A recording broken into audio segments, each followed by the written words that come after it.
सुश्रुत संहिता का तुलनात्मक अध्ययन। तो अब धूमपान के भेद चरक ने कितने बताए हैं? 3, सुश्रुत ने 5 और शारंगधर ने 6। धूमपान के भेद चरक ने 3, सुश्रुत ने 5 और शारंगधर ने 6। चरक ने प्रायोगिक धूमपान कितने बताए हैं? धूमनेत्र का प्रमाण अंगुल प्रमाण में, तो चरक जी ने प्रायोगिक धूमनेत्र का प्रमाण 36 अंगुल बताया। स्नैहिक धूमनेत्र का प्रमाण 32 अंगुल, वैरेचनिक धूमनेत्र का प्रमाण 24 अंगुल। ठीक है, तो चरक जी का क्या है? प्रायोगिक, स्नैहिक और विरेचनिक का क्या है? 36, 32 और 24। सुश्रुत जी ने प्रायोगिक का 48 अंगुल, स्नेहिक का 32 अंगुल और वैरेचनिक का 24 अंगुल। सुश्रुत जी ने 2 अधिक मान्य कासघन 16 और वामक भी 16। ठीक है, तो 48, 32, 24, 16, 16। प्रायोगिक कितने बताए? सुश्रुत जी ने 48, स्नेहिक का 32 अंगुल और विरेचनिक का भी 24 अंगुल, चरक के समान ही। सिर्फ प्रायोगिक जो है वो 12 अंगुल ज़्यादा माना है चरक से सुश्रुत जी ने। कासगन 16 और वामक भी 16। शारंगधर जी ने शमन धूमनेत्र का प्रमाण 40 अंगुल बताया, मृदु का 32, तीक्ष्ण का 24, कासगन का 16, वामक का 10 और व्रण धूमपान भी 10 माने। अब नेक्स्ट है कि सुश्रुत ने व्रण धूपन नेत्र की लंबाई 8 अंगुल मानी है। सुश्रुत जी ने व्रण धूपन नेत्र की लंबाई कितने अंगुल मानी है? 8 अंगुल। अब नेक्स्ट है कि प्रायोगिक धूमपान के काल, तो चरक जी ने प्रायोगिक के 8 काल बताए हैं। स्नान, भोजन, वमन, छींक, दातुन, नस्य, अंजन एवं निद्रा के पश्चात। ठीक है, तो प्रायोगिक के 8 बताए हैं। स्नान, भोजन, वमन, छींक, दातन, नस्य, अंजन नींद के बाद। भागवत जी ने 8 बताए हैं। ठीक है, तो प्रायोगिक 8, मृदु 11 और तीक्ष्ण 5। सुश्रुत जी ने 12 बताए हैं। प्रायोगिक 4, स्नेहिक 5 और विरेचनिक 3। 4 प्रायोगिक कौन कौन से हैं? दंत प्रक्षालन, स्नान, भोजन व शस्त्र कर्म उपरांत। स्नेहिक 5 कौन कौन से हैं? मूत्र त्याग, मैथुन, क्षवथु, हंसने एवं क्रोध के बाद। विरेचनिक कौन कौन से हैं? 3 हैं। स्नान, दीवास्वाप व छर्दी के पश्चात।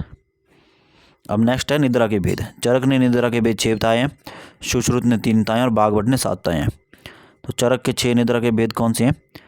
तमोभवा, श्लेष्म समुद्भवा, मनः शरीर श्रम संभवा, आगंतुकी, व्याध्यनुवर्तनी, रात्रि स्वभाव प्रभा। सुश्रुत जी ने 3 बताए हैं, वैष्णवी, वैकारिकी व तामसी। भागवत ने 7 बताए हैं। चरकोक्त मनः शरीर संभवा, चरक के द्वारा बताएगी मनः शरीर श्रम संभवा को अलग अलग करके 7 भेद मान्य हैं। दही के भेद सुश्रुत ने 7 मान्य हैं और भावप्रकाश ने 5 मान्य हैं। आधारणीय वेग चरक जी ने 13 मान्य हैं, भागवत जी ने भी 13 मान्य है। ठीक है, तो भागवत जी के 13 कौन कौन से हैं? चरकोक्त चरक के द्वारा बताए गए उद्गार के स्थान पर कास का वेग माना है। ठीक है, अब आते हैं स्नेह की प्रविचारणाएँ। स्नेह की प्रविचारणाएँ कितनी होती हैं? चरक ने 24 बताई हैं, 24 और 64। स्नेह की प्रविचारणाएँ चरक ने 24 और 64 बताई हैं, भागवत ने 64 बताई हैं रसानुसार और काश्यप जी ने 20 बताई हैं। स्नेह की प्रविचारणाएँ चरक जी ने 24 और 64 बताई हैं, भागवत ने रसानुसार 64 बताई हैं और काश्यप ने 20 बताई हैं। स्वेदन के भेद। ठीक है, तो साग्नि स्वेद के चरक ने 13 भेद, सुश्रुत ने 4, भागवत ने 4 और काश्यप ने 8। स अग्नि स्वेद के चरक ने 13, सुश्रुत ने 4, भागवत ने 4 और काश्यप ने 8। नीराग्नि स्वेद के चरक ने 10 और सुश्रुत ने 7। नीराग्नि स्वेद के चरक ने 10 भेद बताए और सुश्रुत ने 7 भेद बताए हैं। अब नेक्स्ट है शिरोरोग। चरक ने 5 बताए हैं और सुश्रुत ने 11, माधव करने भी 11 और भागवत ने 10। तो चरक के 5 शिरोरोग कौन कौन से? वातज, पित्तज, श्लेष्मज, सन्निपातज व कृमिज। सुश्रुत के 11 कौन से शिरोरोग? वातज, पित्तज, कफज, सन्निपातज, क्षयज, कृमिज, सूर्यवर्त, अनंतवात, अर्धाव भेदक और शंखक। माधव करके 11 हैं और भागवत के 10 हैं शिरोरोग। अब नेक्स्ट है हृदय रोग। चरक के 5 हैं और सुश्रुत के 4 हैं। तो चरक के 5 हृदय रोग कौन कौन से हैं? वातज, पित्तज, कफज, सन्निपातज और कृमिज। सुश्रुत के 4 हैं हृदय रोग, ठीक है। तो सुश्रुत के 4 कौन से? वातज, पित्तज, कफज और क्रीमिज। यानी कि सुश्रुत जी ने सन्निपातिक हृदय रोग नहीं माना है। नेक्स्ट है प्रमेय पीड़िका, ठीक है। तो चरक की 7 होती हैं, सुश्रुत की 10, बागवट की 10, काश्यप की 8 और भोज की 9, ठीक है। तो चरक की 7 प्रमेय पीड़िकाएँ कफज 3 होती हैं और पित्तज 4 होती हैं। सुश्रुत की 10 होती हैं, बागवट की भी 10 होती हैं, काश्यप ने 8 बताई हैं। तो चरक के द्वारा बताई गई 7 यानी कि कफज 3 और पित्तज 4 प्लस अरुंशिका, ये काश्यप की 8 प्रमेय पीड़िकाएँ। भोज ने 9 बताई हैं प्रमेय पीड़िकाएँ, कुलत्थिका भी मानी है। भोज की 9 प्रमेय पीड़िकाएँ उनमें उन्होंने काश्यप की 8 और 9वीं कुलत्थिका मानी है। शोथ के उपद्रव कितने होते हैं? चरक जी के अनुसार 7 होते हैं और सुश्रुत जी के अनुसार 9 होते हैं। शोथ के उपद्रव चरक जी ने 7 बताए हैं और सुश्रुत जी ने 9 बताए हैं। नेक्स्ट है अंतर्विद्रधि के स्थान। अंतर्विद्रधि के स्थान चरक ने 9 बताए हैं, सुश्रुत ने 10 बताए हैं। चरक के अतिरिक्त सुश्रुत जी ने गुदा को भी माना है अंतर्विद्रधि का स्थान। अब नेक्स्ट आती कल्पनाएं। तो चरक जी ने 5 कल्पनाएं बताई हैं, सुश्रुत जी ने 6 और काश्यप जी ने 7। तो चरक की 5 कल्पनाएं कौन कौन सी हैं? स्वरस, कलख, श्रित, शीत और फांट। सुश्रुत की 6 कौन सी हैं? तो चरक जी के द्वारा बताई गई 5 और जमा क्षीर कल्पना, ठीक है। तो स्वरस, कलख, श्रित, शीत, फांट और क्षीर कल्पना, ये सुश्रुत की 6 होगी और काश्यप की 7 हैं। तो चरक जी के द्वारा बताई गई 5 यानी कि स्वरस, कलख, श्रित, शीत, फांट और साथ में चूर्ण और अभिशव। मधु के भेद। तो मधु के भेद चरक जी ने 4 बताए हैं और सुश्रुत जी ने 8 बताए हैं। तो चरक जी के 4 भेद कौन से? मधु के भेद भ्रामर, पौतिक, माक्षिक और क्षौद्र। सुश्रुत जी के 8 कौन से हैं मधु के भेद? तो चरक जी के द्वारा बताए गए 4 यानी कि भ्रामर, पौतिक, माक्षिक और क्षौद्र प्लस दाल, आर्ध्य, औद, दालक और छात्र। उदावर्त। तो चरक ने उदावर्त 6 बताए हैं, सुश्रुत ने 13 और काश्यप ने 6। शुक्र दोष चरक के 8 होते हैं और सुश्रुत जी के 11। चरक के 8 शुक्र दोष, सुश्रुत जी के 11। तो उन 11 में सुश्रुत जी के 11 में से 4 साध्य होते हैं, 5 कष्ट साध्य होते हैं और 2 असाध्य होते हैं। नेक्स्ट है आर्तव काल। चरक जी ने आर्तव का काल 5 रात्रि बताया है, सुश्रुत जी ने 3 दिन बताया है, बागवट जी ने 3 दिन बताया है, हारित ने 7 दिन बताया है और आधुनिक 3 से 5 दिन, ठीक है। तो अगर आर्तव काल देखा जाए तो सिर्फ चरक जी ने रात्रि के बारे में बोला, बाकी सभी दिन की बात करते हैं, ठीक है। तो चरक जी क्या बोलते हैं? 5 रात्रि। सुश्रुत जी 3 रात्रि, बागवट जी 3 दिन, सुश्रुत जी 3 दिन, बागवट जी 3 दिन, हारित 7 दिन और आधुनिक के अनुसार 3 से 5 दिन। नपुंसक के भेद। तो चरक जी ने 4 बताए हैं और सुश्रुत ने 5 बताए हैं, ठीक है। तो 4 चरक के नपुंसक के भेद कौन कौन से हैं? ध्वजोपघात, बीजोपघात, वृद्धावस्थाजन्य और शुक्र क्षयजन्य। सुश्रुत के 5 नपुंसक के भेद कौन से हैं? 4 सशुक्र वाले होते हैं और 1 अशुक्र वाला होता है, ठीक है। तो 4 सशुक्र नपुंसक के भेद कौन से हैं? आसक्य, सौगंधिक, कुंभिक और ईर्ष्यक। और 1 अशुक्र कौन सा होता है? षंड, यानी कि नर षंड और नारी षंड। 1 अशुक्र कौन सा होता है? षंड। षंड में 2 आते हैं, नर षंड और नारी षंड। अब नेक्स्ट आता है क्लैब्य। तो सुश्रुत जी ने क्लैब्य जो है 6 मानने हैं, ठीक है। कौन से? मानसिक 6 क्लैब्य माने सुश्रुत जी ने। मानसिक शुक्र क्षयज, अति मैथुनजन्य, शुक्र वेगावरोधजन्य, मेड्र रोगजन्य और सहज, ठीक है। तो 6 सुश्रुत के क्लैब्य होते हैं, ठीक है। मानसिक, शुक्र क्षयज, अति मैथुनजन्य, शुक्र वेगावरोधज, मेड्र रोगजन्य और सहज, ठीक है। तो इन 6 में से जो मेड्र रोगजन्य और सहज क्लैब्य होते हैं वो असाध्य होते हैं। चरक जी ने 4 क्लैब्य मानने हैं, ठीक है। सुश्रुत के 6 और चरक जी के 4 क्लैब्य।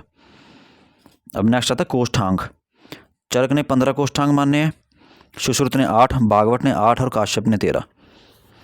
तो चरक के 15 कोष्ठांग में फुफ्फुस को कोष्ठांग नहीं मानना है। चरक जी ने 15 कोष्ठांग मानने हैं, लेकिन जो फुफ्फुस है उसको कोष्ठांग नहीं मानना है।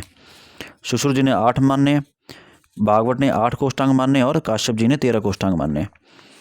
अब नेक्स्ट आता है आशय। सुश्रुत ने 7 आश्रय मानने हैं और काश्यप ने 7 मानने हैं। ठीक है। लेकिन सुश्रुत जी क्या बोलते हैं, जो स्त्रियाँ होती हैं उनमें 8 आशय होते हैं, ठीक है। तो सुश्रुत जी ने 7 आशय माने पुरुषों में, और स्त्रियों में 8 माने हैं, और काश्यप जी ने 7 आशय माने हैं। त्वचा के भेद, चरक के 6, सुश्रुत के 7, अष्टांग संग्रह के 7, अष्टांग हृदय के 6 और आधुनिक के 7, ठीक है। तो त्वचा के भेद 6 किसने माने हैं, चरक और अष्टांग हृदय ने। चरक और अष्टांग हृदय ने त्वचा के 6 भेद माने हैं। बाकी 7 भेद सुश्रुत ने, अष्टांग संग्रह ने और आधुनिक ने। धमनियाँ चरक ने 200 बताई हैं और सुश्रुत ने 24, ठीक है। तो चरक जी ने 200 धमनियाँ बताई हैं और सुश्रुत जी ने 24 धमनियाँ बताई हैं। कुष्ठ, चरक जी ने 7, 18 व असंख्य भेद माने हैं। कुष्ठ के चरक जी ने 7, 18 व असंख्य भेद माने हैं, और सुश्रुत जी ने 18 भेद माने हैं, ठीक है। कुष्ठ के सुश्रुत जी ने 18 भेद माने हैं, और चरक जी ने कितने भेद माने हैं कुष्ठ के, 7, 18 व असंख्य भेद। भेल ने कुष्ठ के 18 भेद मानने हैं। उनमें से भेल जी के अनुसार 9 साध्य होते हैं और 9 असाध्य होते हैं, ठीक है। 9 ही साध्य होंगे और 9 ही असाध्य होंगे भेल जी के द्वारा 18 कुष्ठ में। अब नेक्स्ट आता है कि उन्माद भेद। चरक ने उन्माद के भेद 5 बताए हैं और सुश्रुत ने 6 बताए हैं, और माधवकर ने 6 बताए हैं, ठीक है। तो चरक जी के 5 उन्माद के भेद कौन कौन से हैं, वातज, पित्तज, कफज, सन्निपातज और आगंतुज। सुश्रुत के 6 उन्माद के भेद कौन से हैं, तो चरक जी के द्वारा बताए गए 5, यानी कि वातज, पित्तज, कफज, सन्निपातज, आगंतुज और विषज। और माधवकर के 6 उन्माद के भेद कौन से हैं, जो सुश्रुत जी ने 6 बताए हैं, यानी कि वातज, पित्तज, कफज, सन्निपातज, आगंतुज और विषज। अब नेक्स्ट है शोथ के भेद। तो चरक ने शोथ के भेद 2 और 3 मानने हैं। सुश्रुत जी ने शोथ के भेद 2, 5 और 6 मानने हैं। भागवत जी ने शोथ के भेद 3 व 9 मानने हैं, और माधवकर ने शोथ के भेद 9 मानने हैं, ठीक है। तो शोथ के भेद चरक ने 2, 3 मानने हैं, सुश्रुत जी ने 2, 5, 6 मानने हैं, भागवत ने 3 और 9 मानने हैं, और माधवकर ने 9 मानने हैं। नेक्स्ट आता ग्रंथि भेद। तो चरक ने ग्रंथि के भेद 6 मानने हैं, सुश्रुत ने 5 मानने हैं, और भागवत ने 9 मानने हैं, ठीक है। तो चरक के 6 ग्रंथि के भेद कौन कौन से हैं, वातज, पित्तज, कफज, सिराज, मांसज, मेदोज। सुश्रुत के 5 ग्रंथि के भेद कौन से हैं, वातज, पित्तज, कफज, सिराज और मेदोज, ठीक है। तो इन्होंने जो है मांसज नहीं मानना है सुश्रुत जी ने जो है, ठीक है। वातज, पित्तज, कफज, सिराज और मेदोज चरक के अनुसार ही मानने हैं, लेकिन चरक ने मांसज मानना है ग्रंथि भेद, सुश्रुत ने मांसज नहीं मानना है, इसलिए सुश्रुत के 5 हैं। भागवत के 9 हैं ग्रंथि भेद, चरक के द्वारा बताए गए 6, यानी कि वातज, पित्तज, कफज, सिराज, मांसज और मेदोज, और अस्थिज, व्रणज और रक्तज। वृद्धि के भेद। वृद्धि के भेद चरक ने 3 मानने हैं और सुश्रुत ने 7 मानने हैं। तो चरक के 3 वृद्धि के भेद कौन कौन से हैं, व्रग्न, मूत्र वृद्धि और मेदोज वृद्धि। नेक्स्ट आता है शलीपद। शलीपद चरक ने 1 मानना है और सुश्रुत ने 3 मानने हैं। नेक्स्ट आता है बगंदर। चरक जी ने बगंदर के भेद वर्णित नहीं हैं, चरक में बगंदर के भेद वर्णित नहीं हैं। सुश्रुत ने बगंदर के 5 भेद बताए हैं और वाग्भट जी ने 8 भेद बताए हैं, ठीक है। तो चरक जी ने बगंदर के भेद नहीं वर्णित किए हैं। सुश्रुत में बगंदर के 5 भेद हैं, वाग्भट में 8 भेद हैं। अर्च भेद। चरक जी ने 2 अर्च के भेद बताए हैं, सहज व उत्तर कालज, जिन्हें हम आर्द्र व शुष्क भी कहते हैं, और सुश्रुत जी ने अर्च के 6 भेद बताए हैं। अर्च के दुष्य चरक ने 3 बताए हैं और सुश्रुत ने 2 बताए हैं। तो चरक जी के द्वारा 3 अर्च के दुष्य कौन कौन से, मेद, मांस और त्वचा। सुश्रुत जी के द्वारा कौन से, त्वचा और मांस। नेक्स्ट है पांडु के भेद। तो पांडु के भेद चरक जी ने 5 बताए हैं, सुश्रुत जी ने 4 बताए हैं, माधव जी ने 5 बताए हैं, और हारित जी ने 8 बताए हैं। तो 5 पांडु के भेद चरक जी के अनुसार कौन कौन से हैं, वातज, पित्तज, कफज, सन्निपातज और मृद भक्षण जन्य, ठीक है। मृत्तिका भक्षण जन्य से बोलते हैं। सुश्रुत जी ने पांडु के भेद 4 बताए हैं, कौन कौन से हैं, पानकी, लादरक, अलखाक्य, अलसाक्य। अलसाक्य पांडु के पर्याय बताते हैं, ठीक है। तो पानकी, लादरक व अलसाक्य पांडु के पर्याय बताए हैं।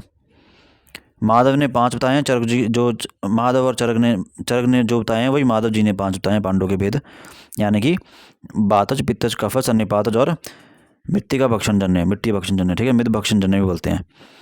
हारित ने 8 बताए हैं पांडु के भेद, ठीक है। चरक के द्वारा बताए गए 5, ठीक है, कौन से? वातज, पित्तज, कफज, निपातज, मिद, भक्ष, जन्य प्लस 2 प्रकार के कामला और 1 हलीमक। ठीक है, तो हारी इतने 8 बताए हैं, चरकोक्त 5, 2 कामला और 1 हलीमक। कामला के दुष्य, चरक ने कामला के दुष्य बताए हैं रक्त, मांस व त्वचा, यानी कि 3। और सुश्रुत जी ने सिर्फ रक्त, यानी कि सुश्रुत जी ने कामला के दुष्य को कामला का सिर्फ एक ही दुष्य मानना है, जबकि चरक जी ने कामला के 3 दुष्य मानने हैं। तो सुश्रुत जी का कामला का एक दुष्य क्या है? रक्त, ओनली रक्त।